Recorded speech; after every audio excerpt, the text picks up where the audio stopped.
Dolphins have an interesting mix this year of veteran players and very young players, which now has them as the seventh youngest roster in the NFL. We talked about it just a minute ago. Calais Campbell, who's going to be 39, no longer with the team. Jonnu Smith, who's in his 30s, no longer with the team. Teron Armstead, who's about 33 years old, no longer with the team. So now you're relying on your quote-unquote veterans to be more the leaders and show the way to the young guys. The veterans, of course, Tyreek Hill. You also have the quarterback, Tua Tagovailoa. We'll consider him a veteran. Bradley Chubb, one of those guys in there that is going to be a veteran presence, although he didn't play last year.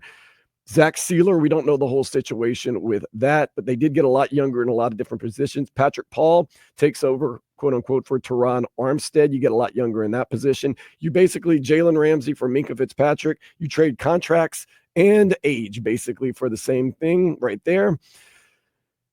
You're going to rely on these quote unquote older guys to lead these younger guys against the rest of the league. A lot of the analytics say that puts you right about in the middle of the league at about 8.5 wins, which is what they have. The only hope is that this guy's overperform rather than underperform. Also, they said David Veronis of the Sun Sentinel talking about their young pieces once again being brought in after the Dolphins brought in minimal talent in 2022-2023 draft classes outside of Devon Achane. Of course, Cam Smith, some people would say is a big question mark.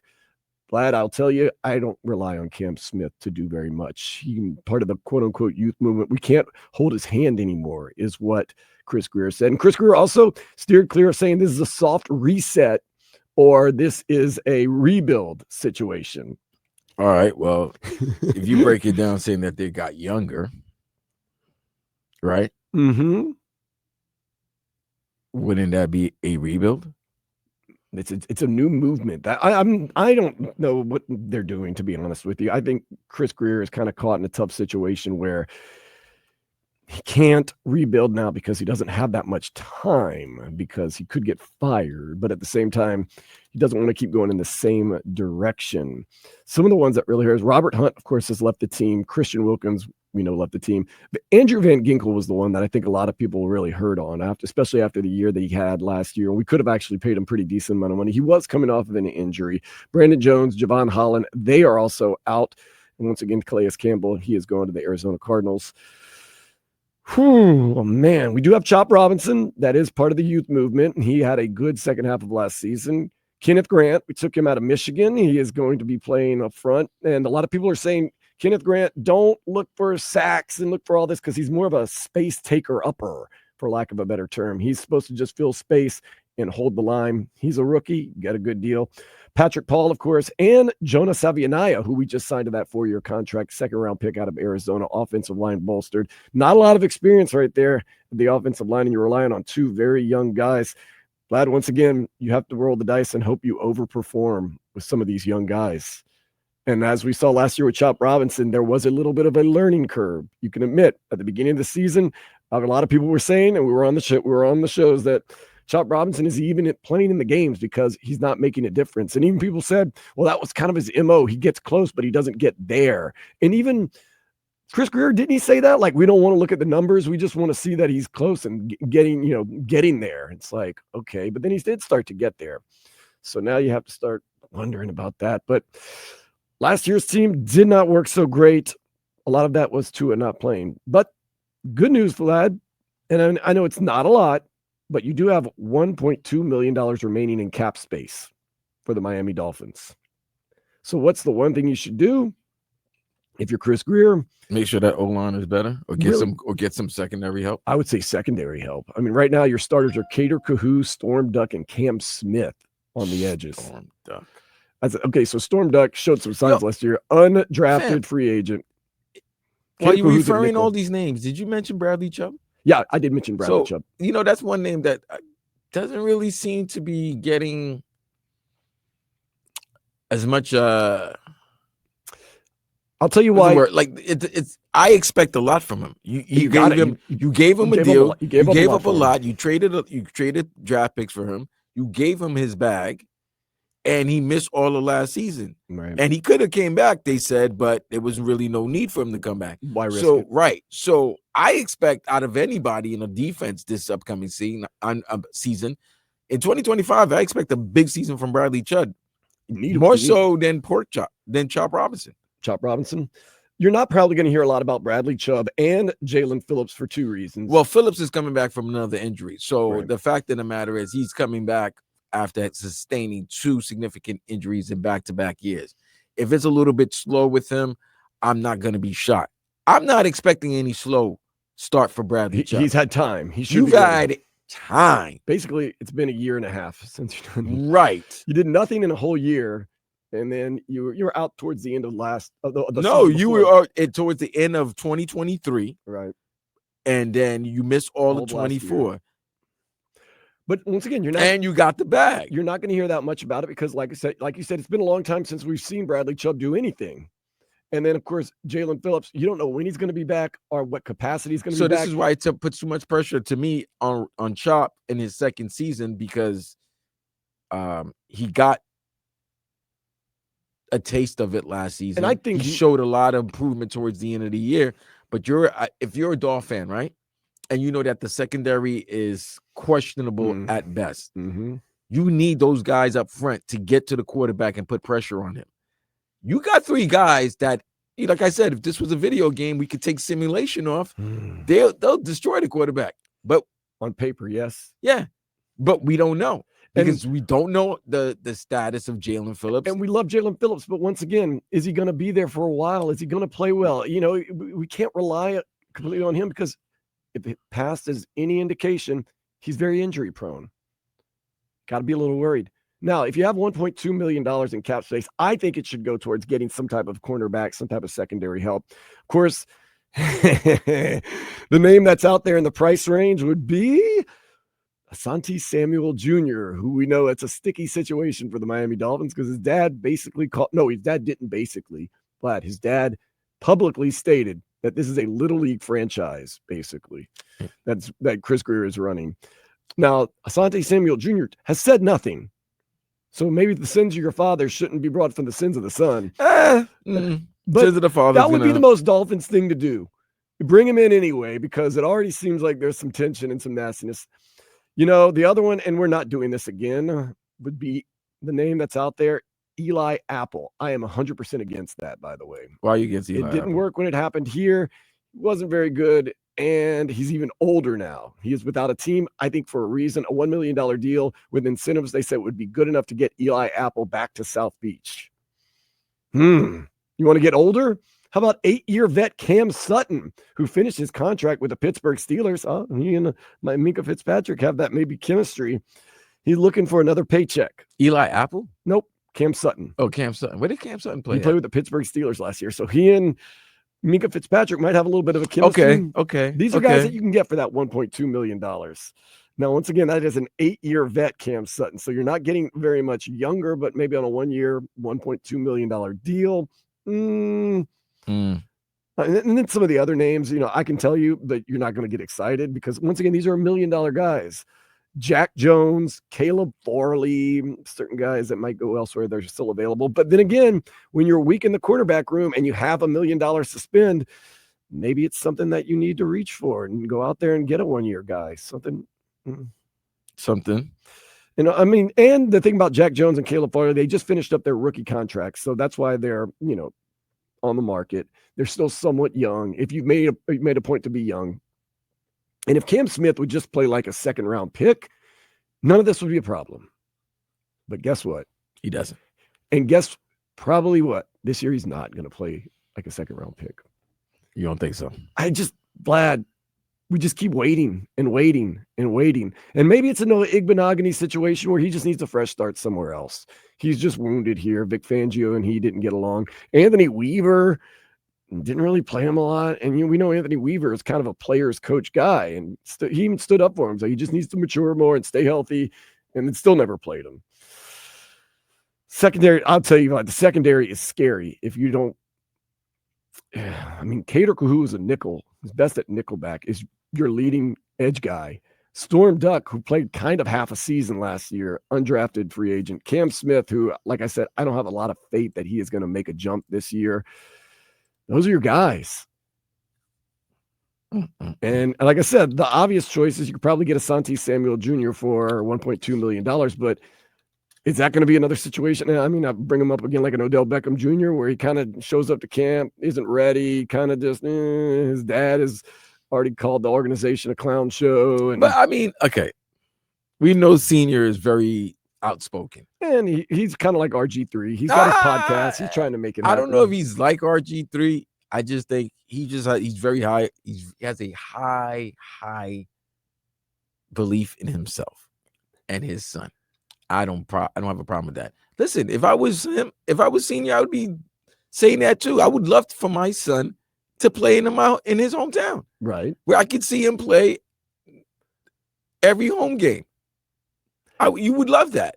And you see the situation. Is that the way to do it? To go in there and publicly? Okay, well, it may not be the way to do it there. It might not be that.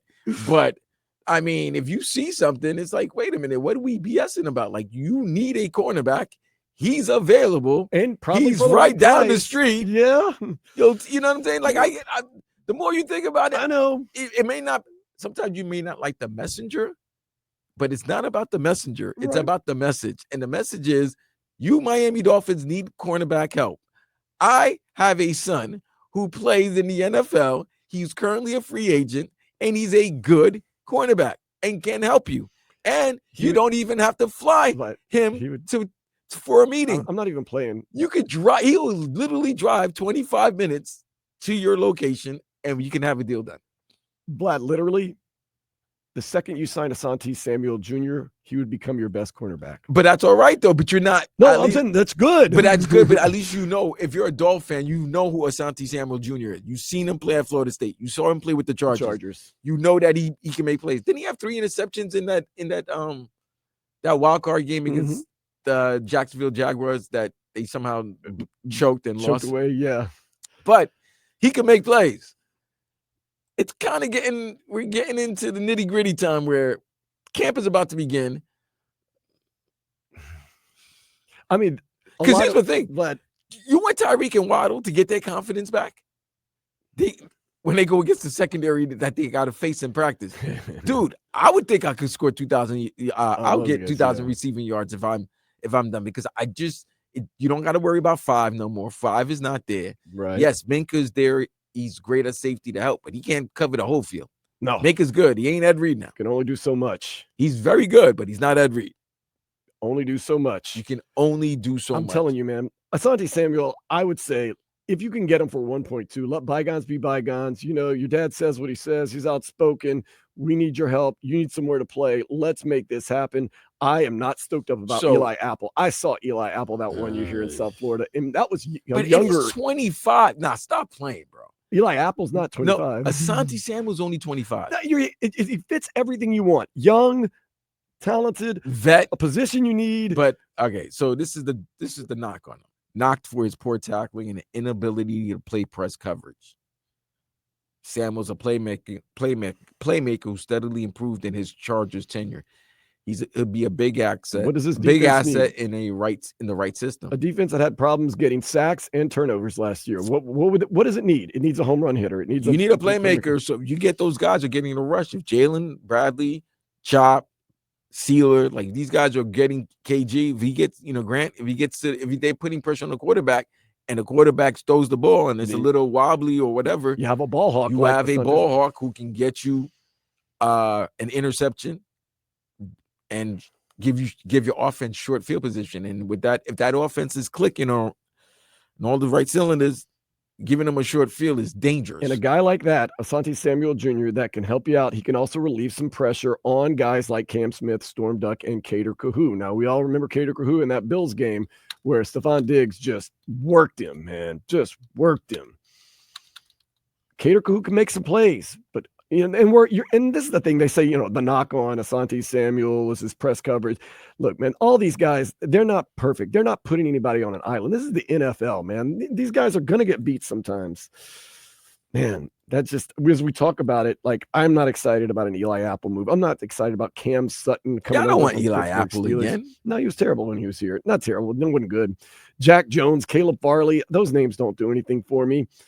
Wait, that's a Caleb Farley. Damn, he's still available. Yeah, coming over. Asante Samuel Jr. fits, and you don't want Stephon Gilmore. He's too old. Yeah, that's the thing. He's Asante Samuel Jr. 25 fits. Rasul Douglas is 31. Rasul Douglas is still out there.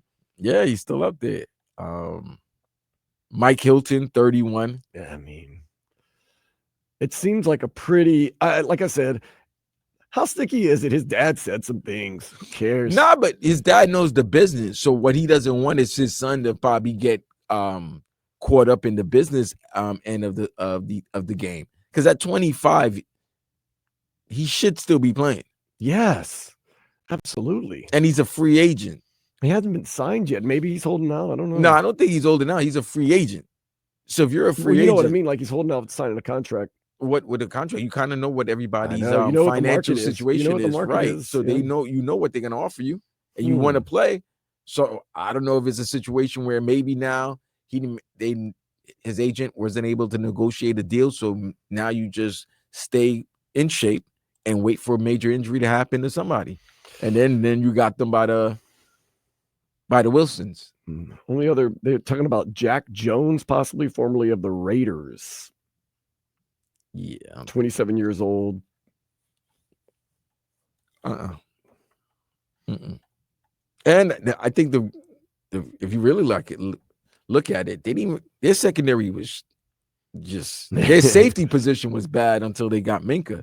So they would have had to gone, and going by what you were stating earlier, that they wanted to get younger. All these free agents are 30, 31, 32. That's out there. It doesn't, if that's the new mindset of the Miami Dolphins, it doesn't fit into that new mindset. It does not fit. Their mind frame, because the younger you are, the better. It doesn't fit the youth movement that this team wants to do. So, yep, you got $1.2 million. What are you going to do? You're going to go out there and maybe help the secondary. Maybe that's not the point. Maybe you get some more offensive line help. Maybe you fortify the trenches. I don't know what to say. Your best bet is if you can get Asante Samuel Jr. That would be my only bet. And then hope. Once again, I hate this, and you say it all the time. You hope that your young guys overperform. You hope that, and you also have to hope that they start overperforming early, and there's not that much of a learning curve, which we know in the NFL on the line, especially, it takes a little while sometimes. We don't have. We've gone through the record before, the schedule before, Vlad. We don't have time to get off to a slow start. Yo, out the gate, fam. I'm telling you this right now. If he's 1-3 or 0-4, and that's one of these losses is a nasty loss to my Jets on Monday Night Football on national TV, yeah. Anthony Weaver gets that call. Hey, put it this way: you could be Indy, right? Cool. You lose three in a row. You lose 3 in a row to your division. You lose week 2 to New England. You lose to Buffalo week 3, and then you play the Jets on Monday night. You think they would be that quick to give them the hook? You think they would be that quick to fire? You're 0-3 in your division with not a lot of hope. Yeah, and you've lost to some bad teams. And then you lost to some good teams. You lost 3, and then you got to face some good teams. You haven't faced Baltimore yet. You haven't faced Cincinnati yet. You haven't faced Pittsburgh yet. Yeah. Okay. You haven't faced the Commanders in Madrid yet. That's true. Ugh. Okay. Yeah, but Stephen Ross isn't that quick with the hook. But is it maybe the public? Maybe you can need to be quick to your hook. I mean, you do have Anthony Weaver, and that's the in case of emergency break glass. It's a chance to give him a lot of time to prove himself as possibly your next coach. And like we said, usually in the NFL, when you fire one coach and regime, you want to kind of go in almost a 180 direction. So he would be defense as opposed to offense. He's still a player's coach, but maybe a little more quote unquote discipline, old school discipline than Mike McDaniel. And, they just might be tired of it. And, fans might start not showing up to games. And of course, season tickets are already sold, but yeah, you can't. I mean, let's just put it this way: you don't have room to start slow, and you're looking like you're expecting some of these young guys to hit the ground running, and the learning curve to be very, very short, and then to start playing like veterans right away. And he's in a messed up situation because You can't start slow. And even if you start fast, you've started fast many times before, and then the ending never works out right. Right. So then, he's on the foreman, baby. It's sizzling.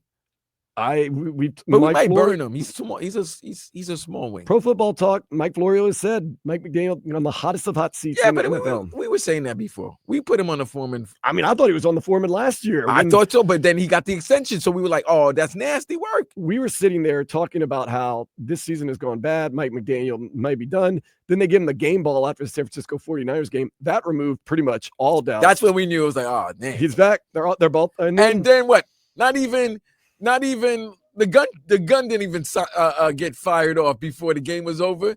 That Stephen Ross came out with a message to the media saying that both Mike McDaniel and general manager Chris Greer will return next season. Within 45 minutes of the final game. When we sat down, we said, okay, cool. And listen, I figured out midway through the season last year, there was a season for them to mess up.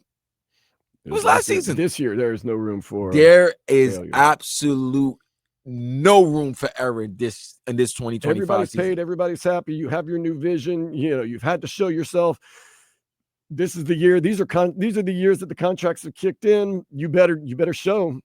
You better show. And Mike McDaniel can't be saying like, I'm getting my system in. This is year number 4. That's why it was crazy. That's why has a defensive coordinator coming back, by the way, for the first time in his 4 years. Yeah, but that defensive coordinator might be the future interim head coach. Hey, he's going to be a head coach sooner or later. He most likely will. Yes. That is the trajectory that he's heading right now. He's moving up in look what in rank and file with a lot of these teams right now. They look at him as the next young coach, and especially if you see the success in Houston with D'Amico Ryan, they want something like that. Yeah, if he has another top 10 defense this year. With what he has. No, if you have a top 10 defense with nobody. He did it last year. If he does it again, then he's gone. He's gone somewhere doing something else, whether he's a head coach or a defensive coordinator somewhere else where they want to pay him a ton of money. We'll see, man. But you know what? Low key, I would give McDaniel credit because it's always good when they're picking coaches from your organization. Now, Fangs didn't want to hang out with the young people. He was like, forget UINs. Like, all you guys got to go. He didn't want to mess with you youngins. So he was like, let me go to Philly. Let me go back home. But Weaver, I got a lot of respect for, man. I like what he did last season in his first year with the Dolphins, but let's see what happens this year. Get Mike McDaniel. He's got good defensive coordinators. He's picked good defensive coordinators. Vic Fangio? Can't argue that. Did he pick him? Well, he's in on it, man. Look, when you're in on the bad ones, you're in on the good ones. By the way, Fangs, you could say everything about the old, but when the old usually are right at the end. They've experienced, they've lived long enough, so they're usually right. They might be curmudgeons and don't know how to, relay it very well, but you'll get the message, and when you get the message, they're usually right. Yeah, Fangs was right. Oh yeah. Fangs was right, bro. Right, well, August 10th, I'm circling the first preseason game on the calendar. Chi-Town? It is going to be in Chicago.